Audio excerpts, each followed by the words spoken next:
With new hardware and a 2K display, Samsung wants to show us why they are still the king of the phablets. What's good, YouTube? You know who it is. And this is my review of the Samsung Galaxy Note 4.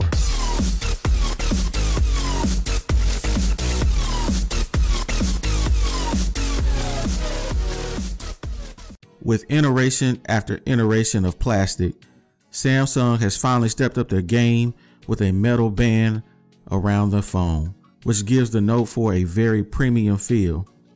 The chamfered edges on the phone gives it an iPhone 5S kind of look.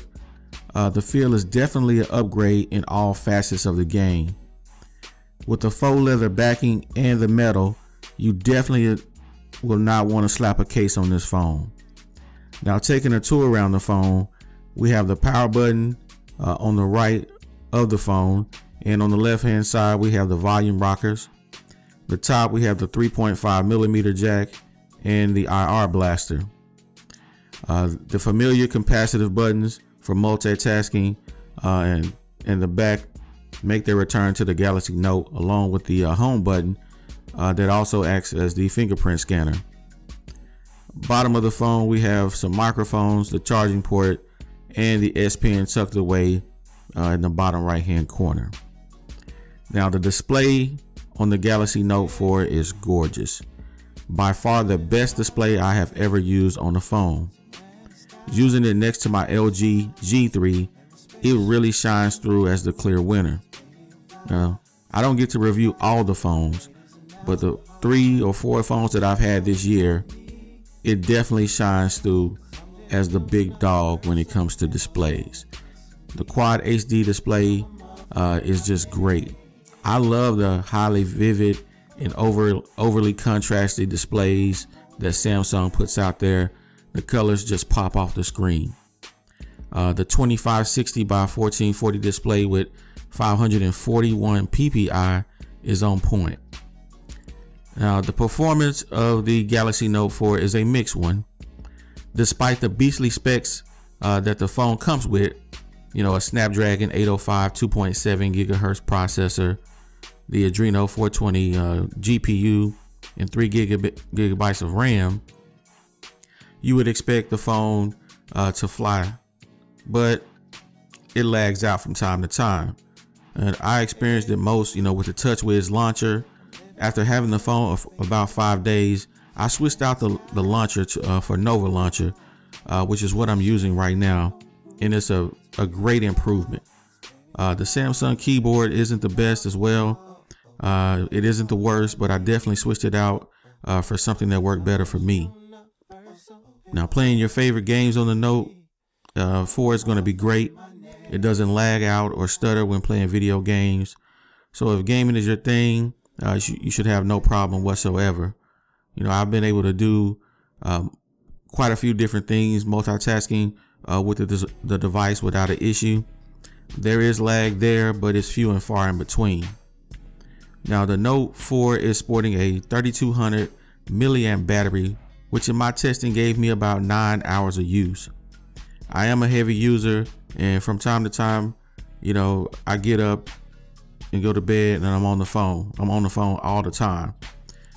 So I may not always be watching videos, but I have a lot connected to my phone at any given time, from the G Watch to my Fitbit Flex, my Power Beats when I'm at the gym.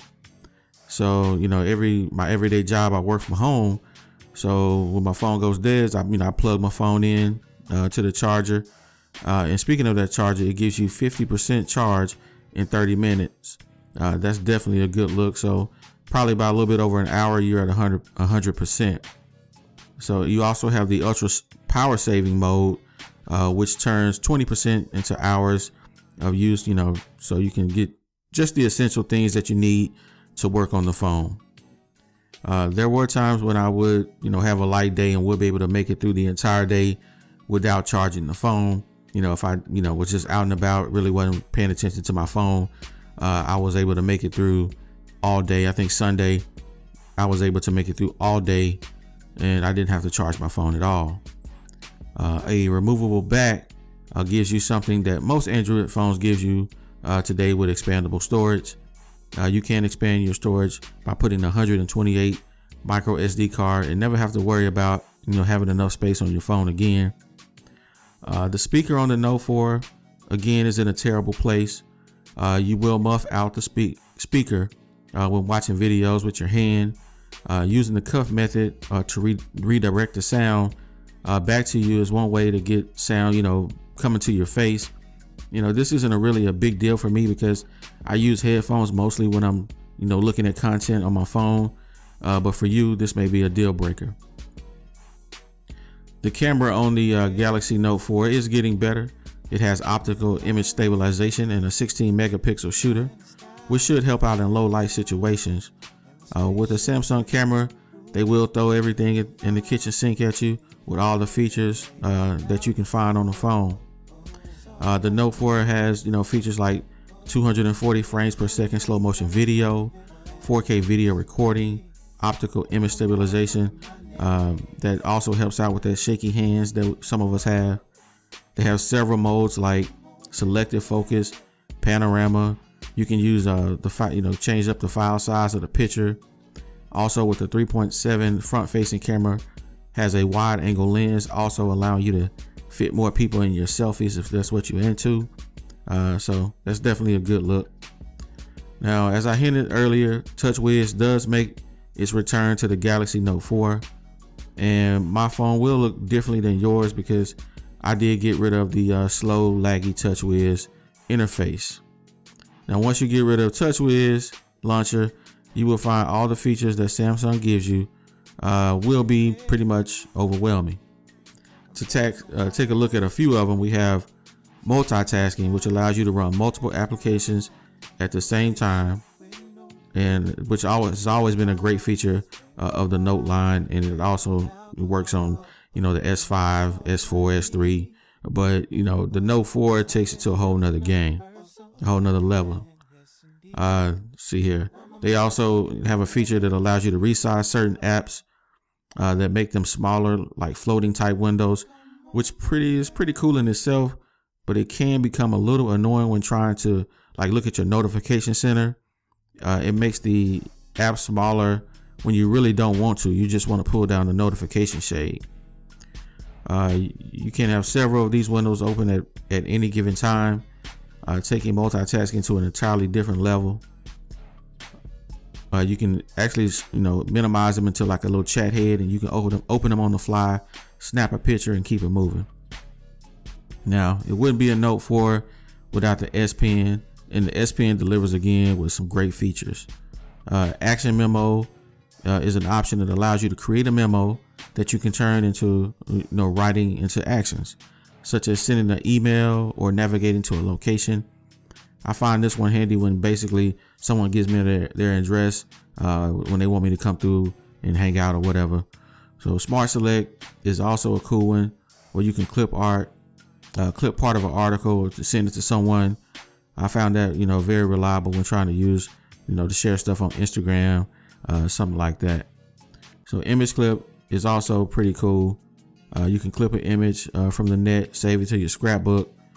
Maybe an idea for the future, when I'm doing reviews, I may see a picture that I want to incorporate in my video shoot. So that's also something I like as well. Taking a screenshot with the S Pen gives you the ability to actually write on the screen. Handy if you need to explain something to someone. So I definitely like this feature as well. And of course, it's a host of features, and I'm sure that you will find them out in your everyday use of the Galaxy Note 4. So I know you heard it before, that this is the best phone that Samsung has ever made. And I'm not going to say anything other than that. This is by far the best phone that they have made.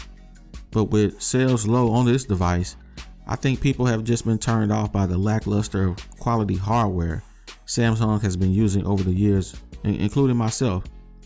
The Note 4 was my last Samsung device. Sorry, the Note 2 was my last Samsung device, just because I was tired of laggy TouchWiz and the poor hardware quality. With companies like HTC stepping up the game in the hardware, I was able to use that M8 earlier in the year. But TouchWiz, you know, it's still laggy, laggy as ever. But Samsung seems to be heading in the right direction with the quality, because this phone does feel great in the hand. So I have no problem giving it a thumbs up. Well guys, thanks for checking out my review of the Samsung Galaxy Note 4. Don't forget to hit that thumbs up button. Don't forget to comment. Don't forget to subscribe. And you know what it is. Peace.